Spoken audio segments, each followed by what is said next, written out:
O governo da Ucrânia, Zelensky, está insistindo na perspectiva de que os soldados oriundos da Coreia do Norte estão lutando na guerra contra a Ucrânia, em apoio à Rússia e tal.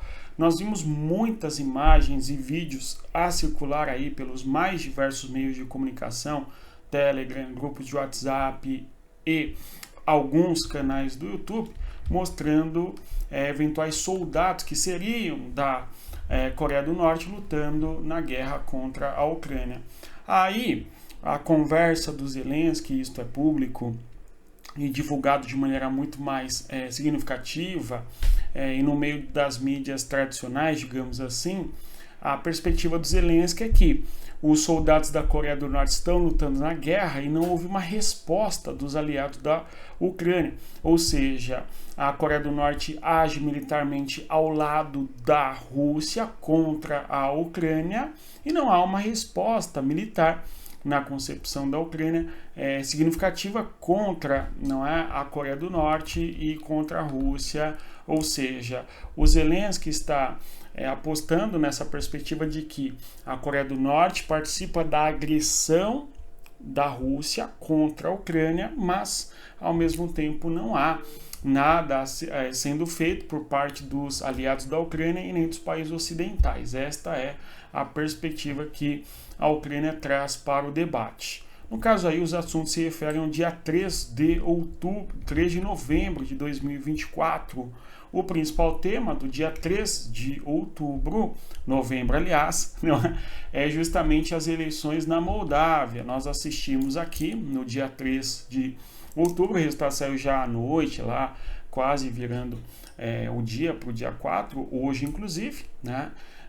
Mas o assunto importante, dia 3 de outubro, as eleições na Moldávia, justamente porque na órbita das eleições na Moldávia está a questão ucraniana, certo? Nós tivemos eleições na Geórgia e também na Moldávia, e nos dois territórios nós temos que um principal assunto, um tema central dentro dos países destes ambos é justamente a guerra entre Rússia e Ucrânia. Por quê? O fato desses dois países estarem divididos de maneira significativa faz com que haja uma discussão de que em tais países nós teríamos aí uma futura Ucrânia que pode degringolar para uma guerra interna, guerra civil, e eventualmente perseguição a russos que lá vivem e, por sua vez, um conflito de natureza mais ampla, envolvendo não apenas a Geórgia ou a própria Moldávia, mas também a Rússia, não é? Que é o que aconteceu em boa medida na Ucrânia, conforme nós observamos já há um tempo, certo? Então, nós temos aí o assunto das eleições na Moldávia. E por fim, o resultado, nós estamos diante da segunda volta, assim chamado, o segundo turno, e a vitória teria sido uma vitória da União Europeia. Não seria exagero nós dizermos isto. Por quê? A atual presidente que foi reeleita, a Maia Sandu, tem a perspectiva de que sim, a Moldávia deve fazer parte da União Europeia, de modo que não seria exagero nós dizermos que a perspectiva da atual presidente, certo, da Moldávia é justamente a perspectiva europeísta, a perspectiva de que sim, a Moldávia deve fazer parte da União Europeia. Esta é a perspectiva da vitoriosa. Nós temos que esta eleição marca aí Maia Sandu, certo, sendo eleita. Vamos observar alguns detalhes. No caso, o Alexander Stoyanopoulos, que concorreu à eleição, acabou perdendo, evidenciando um país bastante dividido. Nós vimos no primeiro turno que houve, na primeira volta, que é assim chamada lá, o seguinte: para o referendo, se o país deve fazer parte da União Europeia ou não, basicamente foi 50,03%, uma coisa assim, contra 49%. Então foi bastante acirrado, bastante dividido, né, o processo eleitoral.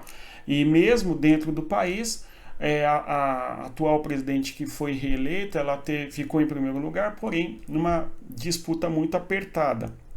E o resultado eleitoral aí do dia 3 de novembro, né, é um resultado bastante divisivo no país. Quando nós observamos aqui, nós temos uma eleição marcada por acusações contra a Rússia, de que a Rússia teria feito interferências no país, a fim de tentar, por sua vez, como fala, modificar o resultado a favor daqueles que defendem uma Moldávia mais próxima da Rússia, enfim, ok?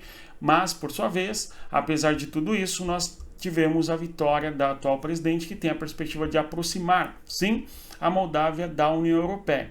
Tudo bem? Basicamente é este o projeto que era debatido na Moldávia. União Europeia ou Rússia? Para onde se aproximar? Tá? A mesma coisa na Geórgia. Agora, olhando o resultado eleitoral na Moldávia, nós temos que o resultado eleitoral foi favorável a Maia Sandu. Ela obteve aí um número de 9.100.000 votos, ficando com 55% dos votos. Tá? No caso, o Alexander teve 44% dos votos, ficando ali com 947.000 votos. O resultado eleitoral total, com 99% das urnas apuradas, enfim, tudo bem? O site aí oficial lá da Moldávia com os resultados eu vou colocar na descrição do vídeo, não na descrição, nos comentários, tá bom? O primeiro comentário sobre esses dados, tudo bem? O que chama a atenção é que no resultado geral a atual presidente foi reeleita, sim, só que na Moldávia ela perdeu. Então, quando olhamos o cenário interno, o que nós temos aqui na própria Moldávia, na Moldávia, o resultado eleitoral foi favorável ao candidato pró-Rússia.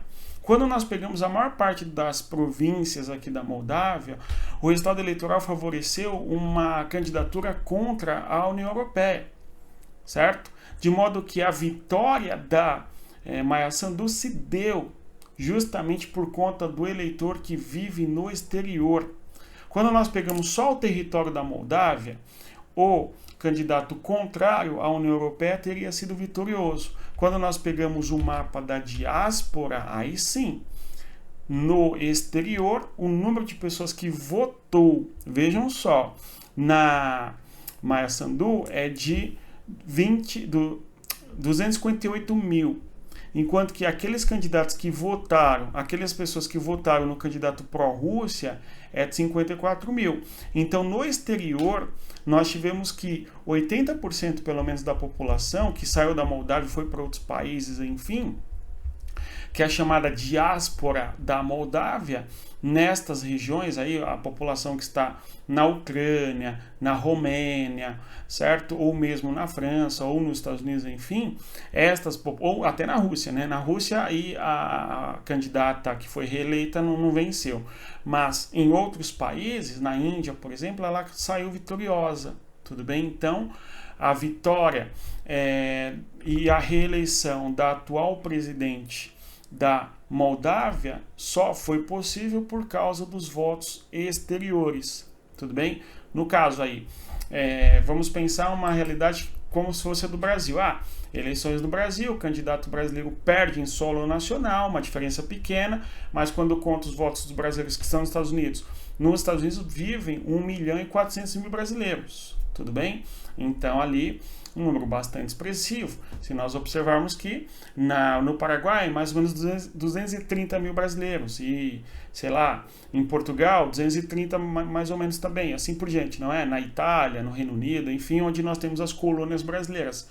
E aí, com esse resultado, certo, sendo favorável a um candidato ou outro, aí sim a vitória daquele candidato que teria vencido, né? No âmbito geral, mas quando olha só para o país, o tal candidato teria perdido. Não é essa a ideia que aconteceu ali na Moldávia. O que nos chama a atenção, porque com este cenário, o que nós podemos dizer é o seguinte, né? Com este cenário, o que nós podemos dizer é o seguinte: a Maia Sandu venceu sim as eleições, mas a Moldávia ainda tem uma população favorável a aproximar o país da Rússia, o que certamente pode levar a um aumento de tensão no país, conflitos internos e as questões separatistas ganharem mais força ainda, conforme nós conhecemos ali. Pelo menos duas regiões problemáticas dentro da Moldávia, barril de pólvora, é o caso da Transnistria, que talvez é o território mais conhecido, mas também não só a região da Transnistria, bem como também a região de Gagáusia, tá? Que é outra região que é profundamente contrária à perspectiva da Moldávia se aproximar da União Europeia, mas firmemente nessa perspectiva contra a União Europeia do que a própria Transnistria, não é? Onde você tem uma população russa bem expressiva. Então, uma eleição que chama muita atenção, porque a candidata favorável à União Europeia vence por conta dos eleitores que vivem fora do país, em uma vitória bastante apertada. Tudo bem? Agora, voltando lá na questão da Rússia, da Ucrânia, nós temos o quê? O Zelensky ele pede apoio aos aliados contra a Coreia do Norte. Vamos observar como que vai se desenvolver essa história dos soldados norte-coreanos eventualmente lutando dentro da Ucrânia. E também nós temos o ataque que a Rússia faz com drones contra a cidade de Kiev, ocasionando destruição em infraestrutura civil, sobretudo atingindo prédios e, infelizmente, com a perda de vida humana de população civil, enfim. Tudo bem? Uma situação bem difícil. Eleição nos Estados Unidos, pelo que nos parece, não interessa quem vença as eleições para a Rússia vai continuar a guerra, e no contexto do fronte de guerra, nós temos aí avanços russos na região de Donetsk. Vamos continuar acompanhando. Ainda hoje nós temos vídeos aqui no nosso canal, lá às 18 horas, período, horário clássico dos vídeos aqui nossos, falando sobre o dia 4 de outubro e o fronte de guerra, Rússia e Ucrânia, tá? E no meio do dia veremos aí talvez um comentário sobre as eleições nos Estados Unidos, amanhã dia 5 de outubro, certo? Começa, tudo bem, as eleições, boa parte já ocorreu das eleições nos Estados Unidos, não é? Mas nós vamos tentar acompanhar aqui como que será o cenário geopolítico se Trump vencer ou se Kamala Harris vencer. Será que muda muita coisa? O que você acha? Escreve aqui embaixo. Mas é isso, bons estudos e, conforme sempre digo, respeita a geografia e, óbvio, peço, divulgue o nosso conteúdo a todos que gostam de geopolítica. Até mais. Tchau, pessoal.